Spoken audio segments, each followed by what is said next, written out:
नमस्कार. लीड महाराष्ट्र या बातमीपत्रात आपले स्वागत आहे. महाराष्ट्र राज्याचे माजी कामगार मंत्री, कार्यसम्राट आमदार डॉक्टर सुरेश भाऊ खाडे यांच्या वाढदिवसानिमित्त आणि मसोबा यात्रेनिमित्त डोंगरवाडी पट्टा मैदानावर आमदार केसरी 2026 या भव्य बैलगाडी शर्यतीचा थरार पाहायला मिळाला. माननीय तानाजीराव पाटील आप्पा युवा मंच आयोजित आमदार केसरीचा मान गेम चेंजर व फायरिंग या बैलजोडीला मिळाला. या कार्यक्रमाला आमदार डॉक्टर सुरेश भाऊ खाडे, जिल्हा मध्यवर्ती बँकेचे संचालक बाळासाहेब होनमोरे, डॉक्टर महेश कुमार कांबळे, भाजपा नेते तानाजीराव पाटील आप्पा, काकासाहेब धामणे, बेडकचे सरपंच उमेश भाऊ पाटील, नरवाडचे सरपंच मारुती जमादार, डोंगरवाडीचे सरपंच दीपक शिंदे, पंचायत समिती सदस्य विष्णुपंत पाटील, पांडुरंग पाटील, माजी सभापती अनिल आमटवणे, शिपूरचे राजू माने तसेच अन्य मान्यवर उपस्थित होते. या संपूर्ण कार्यक्रमाचे सूत्रसंचालन सयाजी शिंदे यांनी केले. आज मिरज तालुक्यात डोंगरवाडी गावी डोंगरवाडीचं कुलदैवत मसोबा यांच्या यात्रेनिमित्त आणि औचित्य हेच होतं की माझ्या वाढदिवसाचं निमित्त होतं. अशा भव्य दिव्य अशा बैलगाडी शर्यती संपन्न झाल्या. आज मी बऱ्याच दिवसातून बैलगाडी शर्यती बघितल्या, पण जोपर्यंत शासनाची मर्यादा राखून, नियोजकवाल्यांची सगळी मर्यादा राखून अशा सुंदर अशा कुठेही गालबोट न लागता अशा ह्या स्पर्धा पार पडल्या.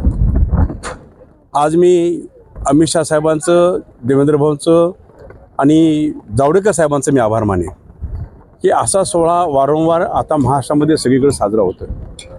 ज्या वेळेला काँग्रेसचं राज्य होतं त्यावेळेला ह्या स्पर्धा बंद झाल्या होत्या. त्यानंतर जावडेकर साहेबांनीही प्रयत्न केला, मान्यता मिळाली, पण काँग्रेसच्या लोकांनी काय रिपिटिशन केलं, परत त्या बंद पडल्या. पण ज्यावेळी अमित शाहांच्याकडे आम्ही सगळे निवेदन केलं त्यावेळेला ह्या बैलगाडी शर्यती परत आता जोमानं चालू झाल्या. फक्त शासनानं, कोर्टानं जे निर्देश लावून दिलेले त्या निर्देशामध्ये जर गाड्या व्यवस्थित केल्या, बैलांना जर संरक्षण दिलं, सगळ्या जनतेनं त्यामध्ये जर आपण स्वतःहून लक्ष दिलं तर ह्या गाड्याच्या बैलगाडी शर्यती कायमस्वरूपी राहतील. त्याबद्दल मला काही शंका वाटत नाही आहे. आज हे मैदान झालं, आज दुपारी भर उन्हात हे मैदान झालं, पण लाखो लोक इथं ह्या आले होते. त्यामध्ये आमचे सहकारी मित्र हे तानाजी पाटील, हे आपले सलगरचे नेते आहेत, आपल्या पश्चिम भागाचे इथले नेते आहेत. त्यांनी हे ते नियोजन केलं. त्यांच्याबरोबर राजू माने असतील, त्यामध्ये आणि कोण, दीपक शिंदे आहेत, नेताजी गर्दे आहेत, बाकी सगळ्यांनी कार्यकर्त्यांनी मिळून ही स्पर्धा इथं आयोजित केली.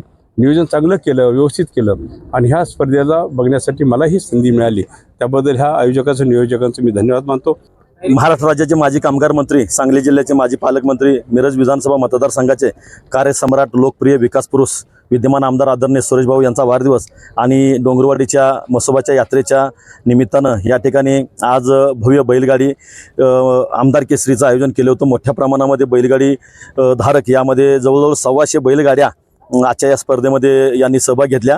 जवळजवळ दुसरा, चौसा, आदत आणि ब गट याच्या 2-2, 3-3 गटामध्ये या ठिकाणी बैलगाड्या सोडण्यात आल्या. अ गटामध्ये सुद्धा, जनरल गटामध्ये 15 गाड्यांचं या ठिकाणी सहभाग नोंदवला गेला.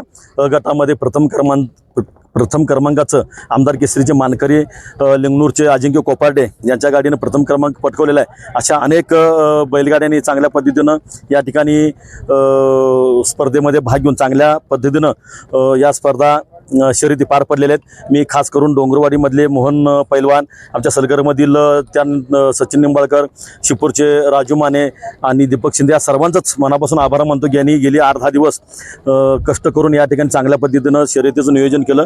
शर्यती चांगल्या पद्धतीने निर्विवाद, विना तक्रारीच्या पार पडलेल्या आहेत. हे आदरणीय भाऊंच्या वाढदिवसानिमित्त पहिलं पर्व आहे. दुसरं पर्वसुद्धा पुढच्या वर्षी याच्यापेक्षा वेगळ्या पद्धतीचं मैदान भरवण्याचं नियोजन या बैलगाडी प्रेमी आणि मिरज विधानसभा मतदारसंघ भारतीय जनता पार्टीच्या वतीनं या ठिकाणी आपण जाहीर करतोय. पुढच्या वेळेस यदा कदाचित बेडगेला मैदान होईल किंवा सोनेला होईल, मतदारसंघामध्ये वेगवेगळ्या ठिकाणी या ठिकाणी मैदान भरवण्याचा मानस आम्ही उत्सव समितीनं ठरवलेला आहे. भारतीय जनता पार्टी विधानसभा मतदारसंघामधल्या सर्वच कार्यकर्त्यांनी ठरवलेलं आहे. पुढच्या वर्षी सुद्धा भाऊंच्या वाढदिवसानिमित्त चांगल्या पद्धतीचं मैदानाचं आयोजन करू, हे सुद्धा या मैदानाच्या निमित्तानं जाहीर करतो.